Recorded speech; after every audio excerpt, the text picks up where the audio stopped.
a lot of online pieces, a lot of kids that get misidentified as the delinquents, as the drug addict, as the dropout from school, and where really there's these underlying things that are going on that people don't necessarily know how to look for it.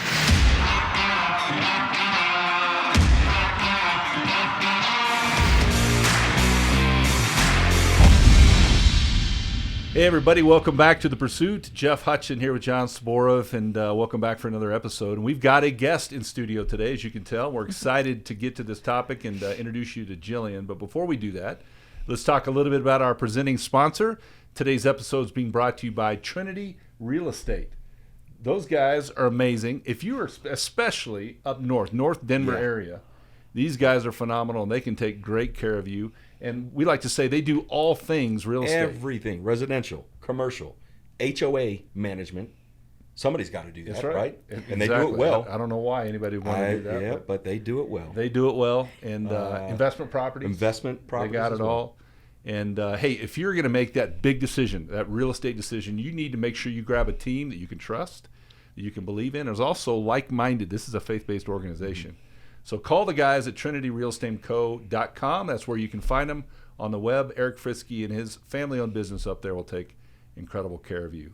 Okay, let's get to our topic today. I'm excited about this. The topic itself is very discouraging, but the things that you guys are doing in relation to the topic is very exciting. Yeah. So with us today is Jillian Winter. Jillian, welcome to The Pursuit. Thank you so much for having me. I'm really excited to be here. We are so glad you're here. Yeah, we were just talking a little bit off air, and a good friend of ours, Linda, that watches The Faithful Pursuit listener. out there. Linda connected us, which I'm so grateful for that. Me I just too. met Linda. I just met her in church this Sunday. You just met her? Yeah. She's a faithful listener of The Pursuit, Linda. A.K.A. Barbara. I call her Barbara sometimes. Oh, really? Too. That's her alter ego, but that's a whole other story.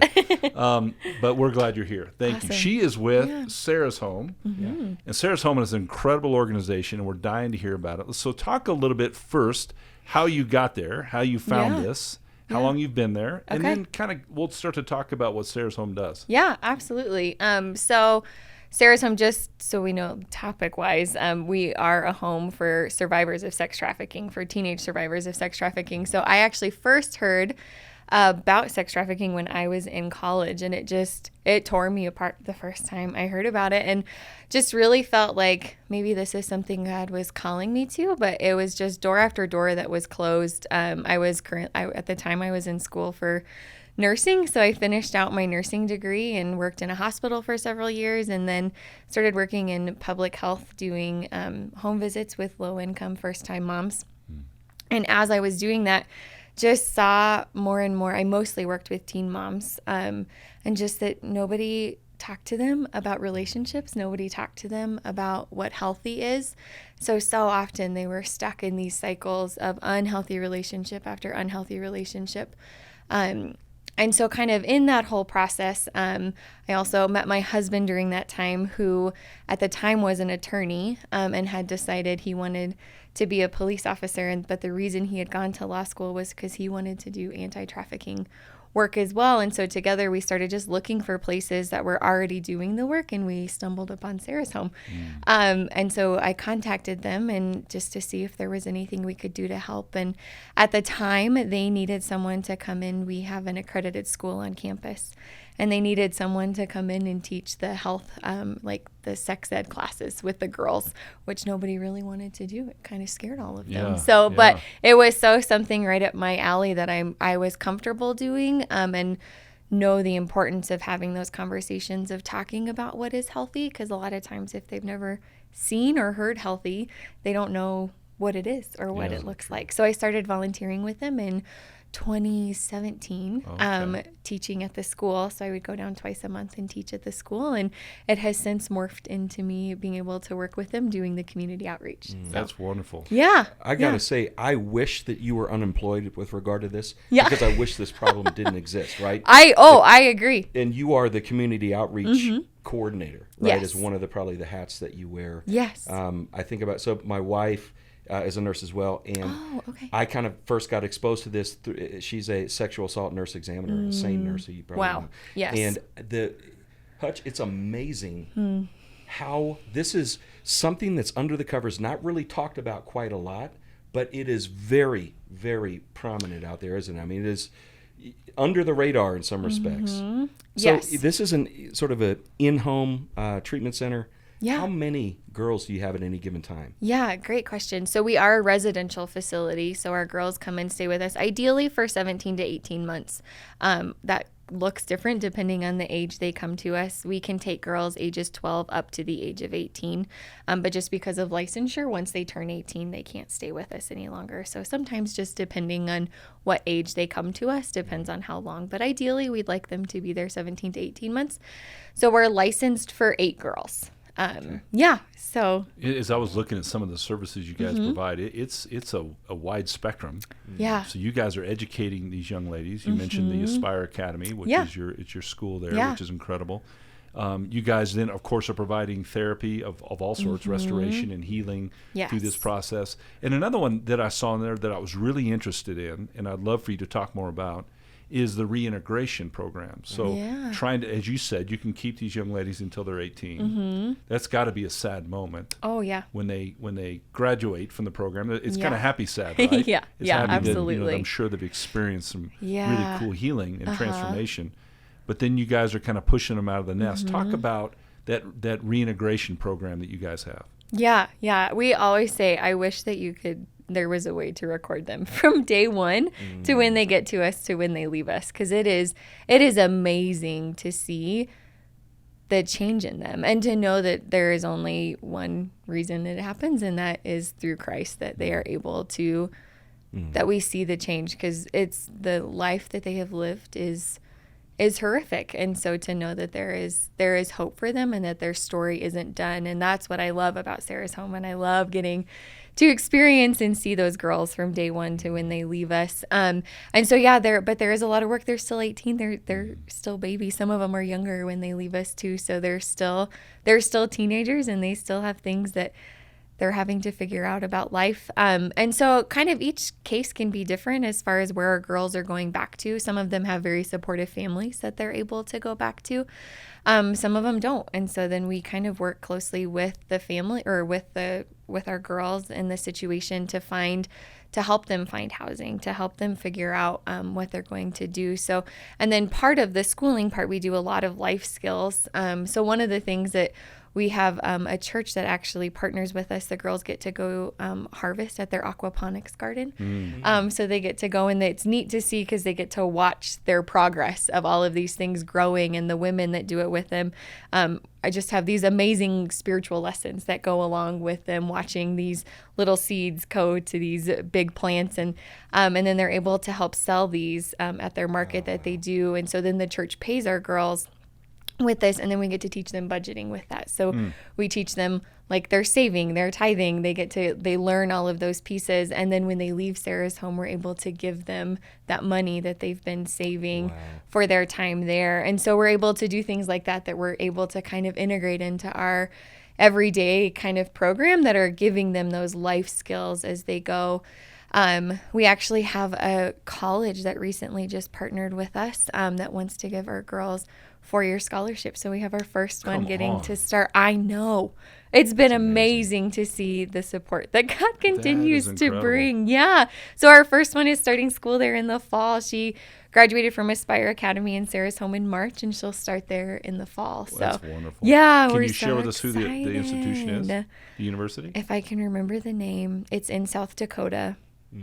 So it's a South Dakota school. That It is. I can't remember the name of the school. Amazing. That's yeah. okay. That's okay. Yeah. It is amazing. Let's talk a little bit about this. Back up and talk some more about the problem itself. You know, John had mentioned that this is a problem that's really kind of been hidden for quite some time. Yeah. It's now gotten a lot more exposure. Right. Thank goodness, because it needs that exposure. Yes. Just some statistics that I was able to pull off your website. So, by the way, if they're wrong, it's their fault. Blame me. All us. Or just blame John. Just blame me. I get all the blame around here.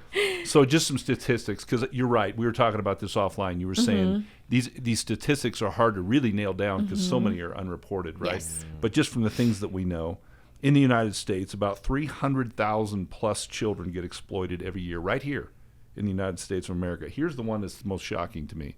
The average age is between 11 and 12 years old, Yeah. which is incredibly disturbing. Yeah. Here's another sad piece of this is right now, currently, and there may be a few more, plus or minus, around 300 beds right now in the United States that are available for these young ladies with programs like Sarah's Home. And the actual need is closer to 13,000 plus beds needed on a daily basis for these girls. So this is a population right now that is very underserved. Yeah. And I'm sure you guys have to make some really tough decisions, I'm sure, as to who you let in and who you have to turn away from the program. And that has to be heartbreaking. Can you talk a little bit about the problem itself? Yeah. So it definitely, and that unseen piece, I think, is what is so, it's hard for people to wrap their mind around anytime we go and we talk to people about it. People are often like, oh, that's happening in like over in Asia. Yeah. It's happening in the red light districts in Amsterdam. Absolutely. Right. Yep. I know all about that. It's like, no, it happens right here in the US. It's our kids from your own backyards. And I think there's so many misconceptions around what it looks like and how it happens. So it's not just kids that are runaways. It's not just kids in poverty. Those are absolutely vulnerabilities for kids. But anymore, so much of the recruiting and the grooming has turned to online that all kids are vulnerable, and the FBI like screams it at us that all kids are vulnerable. I recently heard, I did a training about online safety, and they made the point, they said, where children play, traffickers prey. Ooh. And I think that, and with the pandemic, they have said that online enticement has gone up 97%. And they know where to find them. And so I think that a lot of times here in the U.S., either because we don't want to believe it's happening right here in our country, or just not understanding what it looks like. It's not necessarily kids in brothels with bars on the windows. They're not being snagged off the streets. A lot of times it's this grooming process where these girls, and I should also mention boys, because we recently, the last statistic I saw was 35% of the kids rescued are boys, but recently heard that statistic is going up higher, closer to 50% of the kids that are rescued are boys. And so I think a lot of times it seems so much more hidden here. A lot of online pieces, a lot of kids that get misidentified as the delinquents, as the drug addict, as the dropout from school, and where really there's these underlying things that are going on that people don't necessarily know how to look for. And so that's where we're so thankful to have opportunities to come and speak about what it actually looks like. That same training I was at, they said the more that people know, the smaller the world becomes for traffickers. And I love that idea of when we empower people to know what to look for and then what to do if they ever suspect something. I think that's what helps, is it's going, because I agree, I would love to not have my job anymore. Right. I would love for there to not be a need for Sarah's Home. And I think that us being able to educate people is such a huge part of that. So, well, let's go there. Let's take advantage of this platform and let's talk about what are some of the 2, 3, 4 things that somebody can keep an eye out for, to be observant of, just to make themselves aware of this situation, but also what can I do when I see it, and what do you suggest? What would you tell us? Yeah, great question.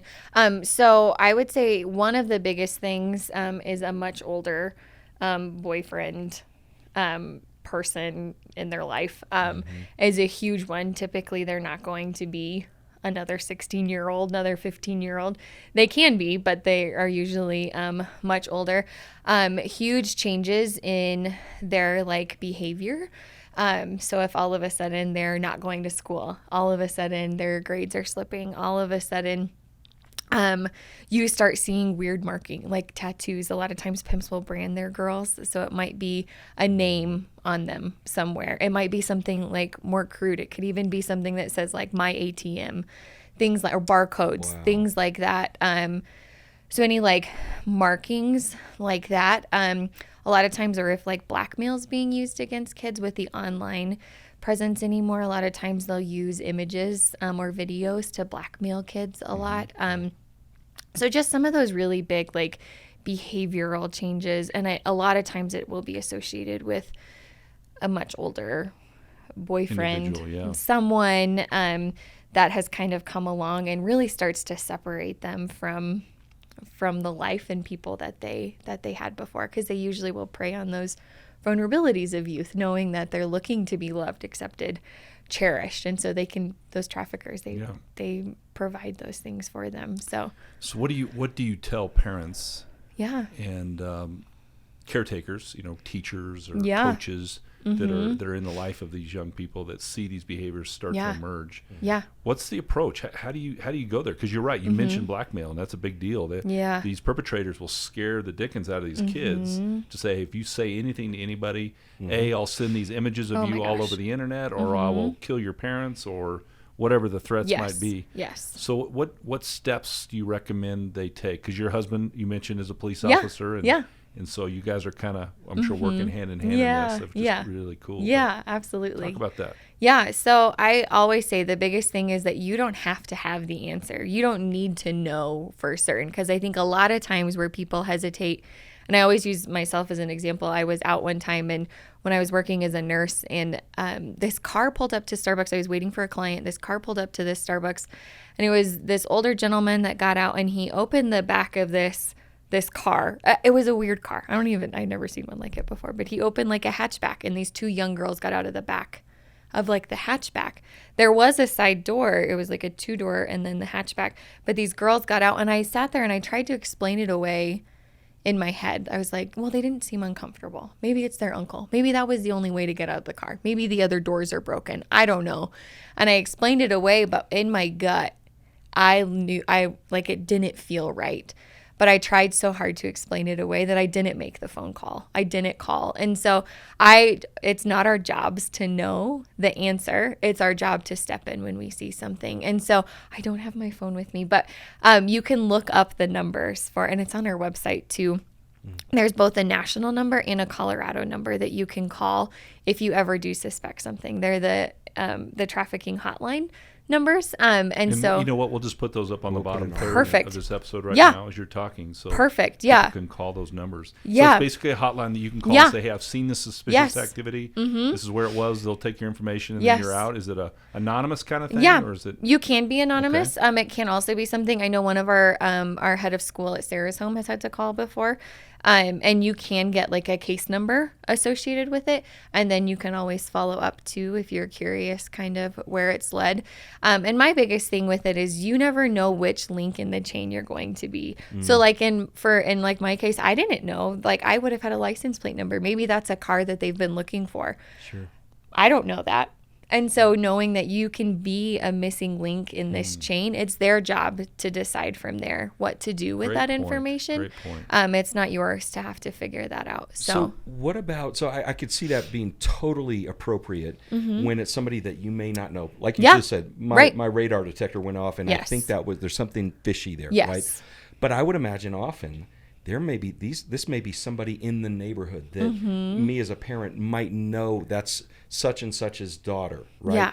And there may be some trepidation there about calling a hotline and feeling like, man, if this is not true, man, did I make a fool out of myself, and they'll find out, and that guy's never going to talk to me again. Is there a way? Are there other ways to kind of intervene or give them an opportunity to cry out for help, or to signal to say, yeah, I need out of here, but I want to do it anonymously. Is there a way to do that? Yeah, like if they were to call the hotline to do it anonymously? Yeah, like, I don't know. I think I've probably seen it in a movie or something before where somebody's written something on the back of like a business card or something that says, if you need help, give me this signal or whatever, right? But are there ways, besides the hotline, if I kind of suspect somebody that may be in my life right now, right? Yeah. A neighbor's daughter, for example.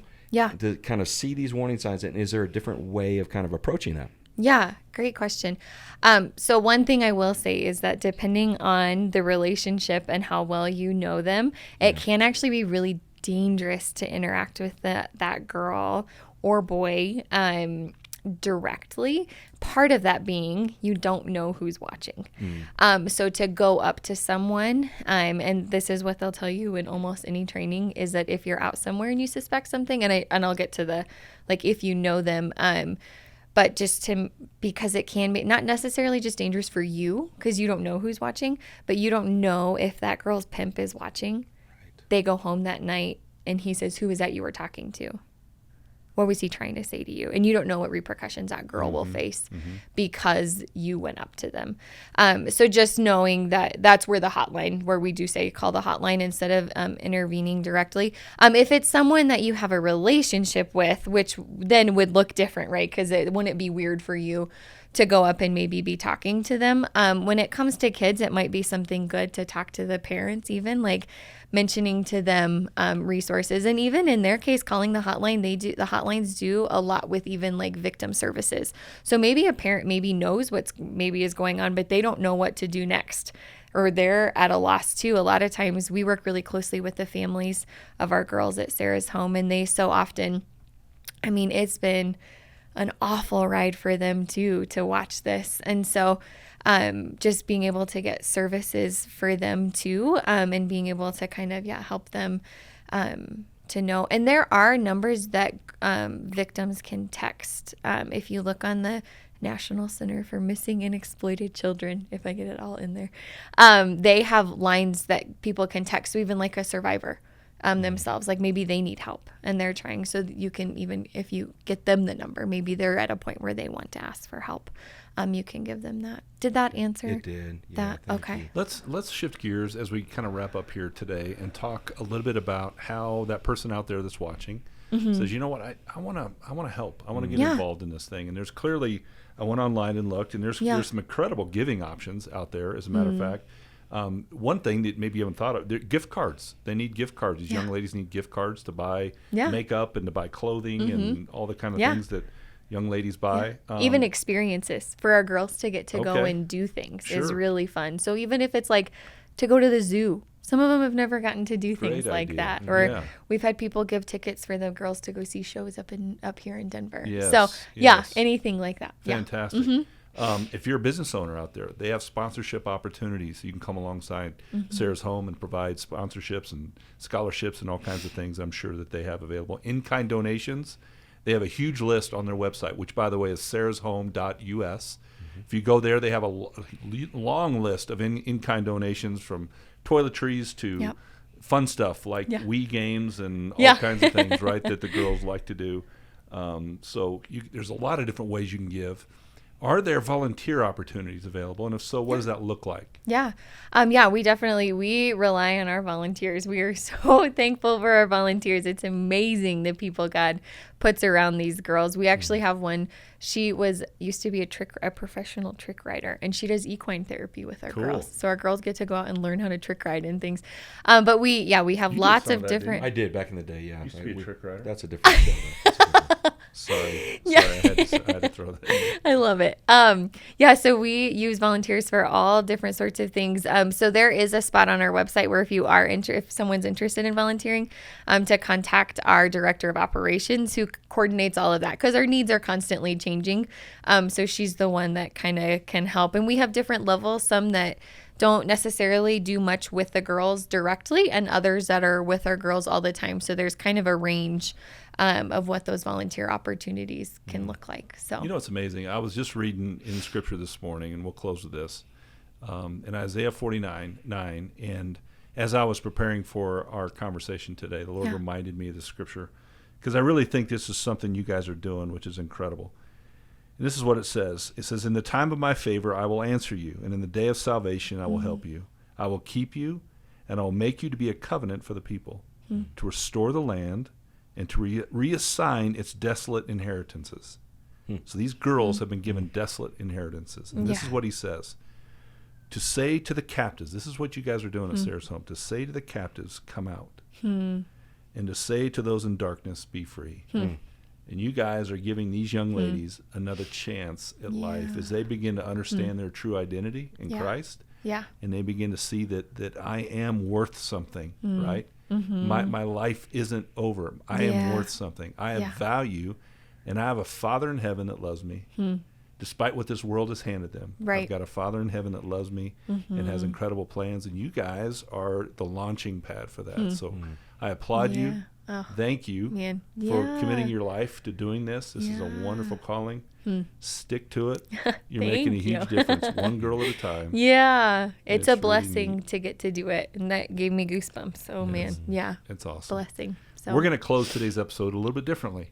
There's a video that's on Sarah's home.us website it's a story about one of their young ladies. So we're going to close today's episode with this video. Check it out.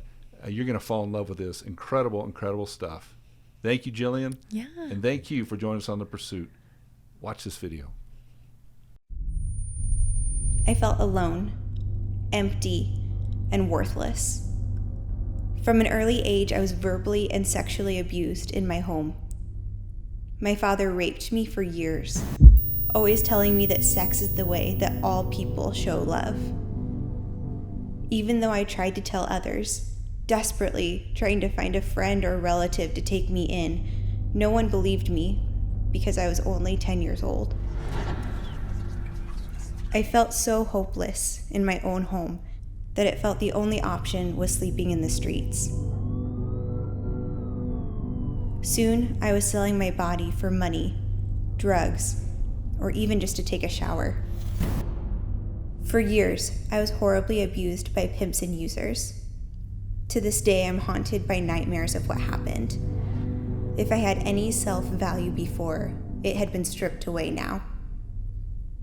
I honestly didn't care what happened to me.